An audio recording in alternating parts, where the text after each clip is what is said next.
In a draft where it is suspected that less than 60 kids will have their names read out and be a part of AFL lists, it might be hard for you to assume that there were going to be some absolute gems. But like any draft, of course there are going to be. Guys are going to slip down. There is going to be disagreement amongst clubs as to where guys are going to end up, where they fall in terms of a power ranking point of view.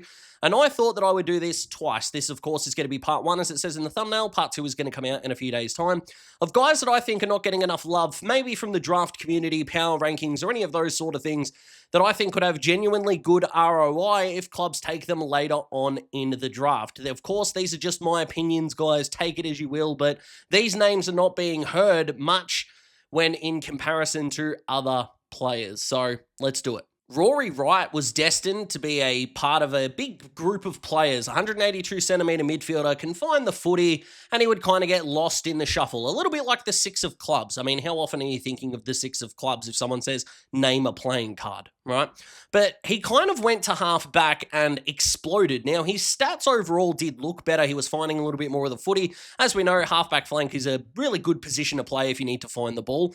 But his draft stock climbing not only because of those performances, but because of the way that footy is played at the moment. Guys like Sam Grill, Josh Lindsay, Jacob Farrow are going to have a lot of suitors at the top of the draft because they're able to play line-breaking, rebounding footy. Some of those players do it from a half-back flank, some of them do it through the midfield, and someone like a Jacob Farrow could potentially do both Jordan Dawson style, and Wright can add his name to that list. Now, whilst he hasn't quite had the campaign of the other four guys that I've mentioned there, or three actually, in this regard, what he's been able to do behind the ball is going to have clubs really excited. Well, at least me, anyway. Now, I disagree with Zero Hanger that says that he has drawn some comparisons to Luke Hodge because, calm down, but guys going to a halfback flank has helped their careers abundantly, whether it's a guy like Nasiah Wanganeen-Millera or Jordan Dawson, who of course started there and then rotated through the midfield, whether you're a guy like Jack Sinclair, who could genuinely do both, whether you start your career there, Sheasel Dacos, before transitioning into a bigger role, or whether you're like a Colby McKercher, who is starting his career down there and getting his feet wet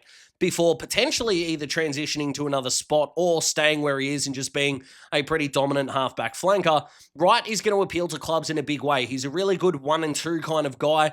He likes getting handball receives and likes being a part of chains. He can get up the ground a little bit more as well. And if he can eventually develop more of that AFL-ready CBA style of game, he might be able to transition into a Jack Sinclair type. I think these clubs at those picks would be looking at him in a big way. And if your club does miss out on a Josh Lindsay or a Jacob Farrow and you're wanting someone of that halfback rebounding type, I think he is your guy. Liam Heatherton finds himself being a draft gem because of injury, which sounds strange because so did Archie Ludowiecki. But Heatherton could only play 3 Coates Talent Leagues games this year in which he kicked 11 goals. Pretty handy. But it kind of reminds me of Shannon Neal. Now, not the way that they play. Neal is obviously the bigger and better athlete. But in terms of this draft might not be the strongest, but a key forward that's taken in the 30s to 40s range, as Neal was, of course, alongside Max Holmes in that COVID-compromised 20 draft. How the hell Geelong pulled that off, I've got no idea, but alas, we move on. Heatherton is a really good contested marker, a dead-eye kick for goal, and whilst a lot of players are going to fawn over, a lot of draft players, that is, and teams and clubs and fans are going to fawn over the likes of Aiden Schubert, Mitch Marsh, and Archie Ludowiecki, potentially very much deservedly so, and I'm a big Aiden Schubert guy especially. I honestly think I might have him second in my key forward rankings. Everything about him screams quality, and whilst he does have some things to work on, so does every 18-year-old key forward. And part of the advantage that you've got being taken potentially later in the draft is that you're not necessarily being sent to the Wolves and having to be a number 1 forward for a struggling side. Therefore, you can absolutely indoctrinate yourself into a forward setup. Think of someone like Aaron Cadman, who, yes, did go at pick 1, I understand that, but GWS had tall forwards around him. He wasn't the saviour, much like a Jacob Wiedering was at pick 1 as a defender, or Josh Shackey was at the time, seemingly for Brisbane at pick 2. Getting taken a lot later, or potentially later, even if the club isn't necessarily in finals that takes him, he's still going to have some help. Most clubs, maybe outside of a Melbourne or a West Coast, have already got an established number 1 key forward. Some of them are going to play all year. Some of them are trying to get back on the park, circa a Max King. But Heatherton is probably going to end up finding himself in a really good spot, and fingers crossed a club takes a chance on him potentially a little bit earlier because I really like what I see with him. You can take your pick between Kobe Coulson and Jai Murray on which of the Gold Coast Academy boys is the most underrated, considering that Yule and Patterson are getting a lot of praise, and rightly so. And I think more people are coming around to the idea of Bo Adensell being a really good AFL player one day, or the potential to get there. That's where his ceiling would be.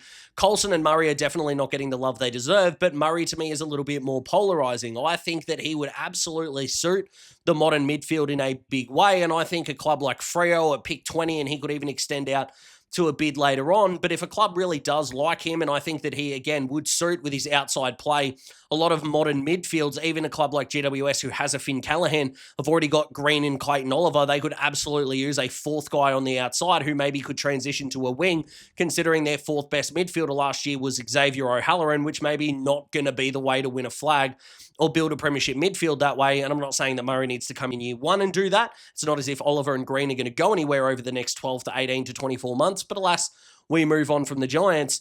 Murray's ability to get the ball on the outside, and not only that, but punish opposition with the ball in hand, makes him a really tantalizing prospect. And if you are able to put the Suns on the back foot with a bid, considering you can only go into a 1743 point deficit in this year's draft, clubs could absolutely get pretty good ROI, even if you deem it as a little bit dickish in order to bid on guys pretty early. Of course, you guys know, if you've watched any of my draft content, where I stand on this is make clubs pay, provided, of course, that you are happy with them saying no. And there are definitely some clubs out there that would want Gold Coast to say no and absolutely take Jai on as a dangerous outside player. And I hope I'm pronouncing this right, but Marcus Krasnodemskis? I hope that's right, Marcus. I apologize if I've got that wrong. Too many commentators, when I was watching film on you, clearly didn't know it either because they were in disagreement. So the quicker we can know this, I think the better off we're going to be. Or if anyone knows, please put it in the comment section below. But talking to someone in the under 18 system, and I was like, are we kind of getting a little bit frustrated that guys like Schubert, Ludowiecki, these kind of guys keep getting, Zach McCarthy as well, this ruck forward tag? I think it is the biggest load of nonsense, and there are not a lot of pure forward ruck kind of guys. Yes, you could talk guys like Thilthorpe, you could talk guys like Marby or Chol, and I understand all of that, but with the new ruck rules that are coming in, clearly clubs are going to want true, fully fledged ruckmen, but you are still going to need your centre half forward, full forward types. Guys like Harry Mackay, who can pinch hit on a dime, might be the way to go, but I just don't think we've got enough scope to ask our tall forwards to be kicking 2.5 goals a game potentially and then still going in the ruck. Some can, but I think it's relatively overrated, and you're not really going to want your 18-year-olds to do it. Chol did it this year at 27, 28 years of age, and the other guys that you were thinking, maybe Thilthorpe aside, although he's only 22, 23 years old as well, it's not as if he is 19 like some of these other forward rucks, but that's not what Marcus is. He is a fully fledged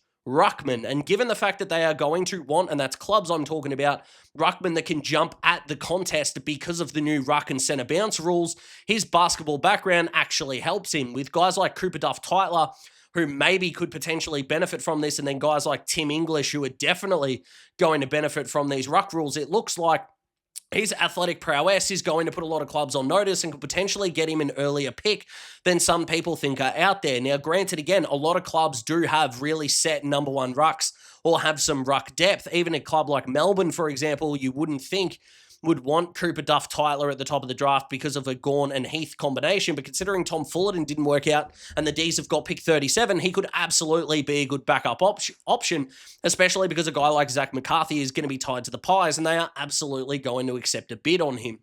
Talking to someone in the under-18 system, and no, I'm not talking about the Eastern Rangers here, said that he and quite a few others think that Marcus is the best pure second ruckman in the draft in terms of guys that they could suspect getting 20 hit-outs a game one day. And I think that he is a name that could be read out that has a lot of people going, who? That may end up surprising a few people down the line. We can also expect to temper expectations a fraction, especially considering a guy like Alex Dodson, who I definitely had in my top 25, top 30 last year, didn't really get a lot of games at the Saints, and then, of course, they brought over Tom De Koning. They've kept Rowan Marshall, so Dodson is going to be on the sidelines. Guys like Mitchell Edwards that have been drafted early on in the draft, it just takes a while for them to come on. Marcus would definitely be a project player and a guy you would not suspect to be playing a lot of footy in 26 unless there were some disastrous injuries there. Even guys like Vigo and Dante Vicentini aren't getting a lot of games. Liam Reedy was stuck behind a couple of Freo ruckmen as well. But a club like GWS, even though they've got Logan Smith on the list, even though Brisbane just picked up Sam Draper, could be one to look at in a post-Darcy Fort world, even though they've got guys like Henry Smith on the list. But I just think that he is going to be a guy that can get you decent ROI because of the way that modern ruckmen are going to be asked to play the game in the future. So that is part one of my draft gems coming out, guys. Is the second one that is going to be a couple of days from here. So I hope you enjoyed. Fingers crossed you did. Like the video if you liked the video. Subscribe to join the Daz Talks Footy family. Plenty of more draft content coming, and announcements over live streams, whether they're happening or not, are due to come in the following days. Thank you very much for watching. I'll see you in the next one.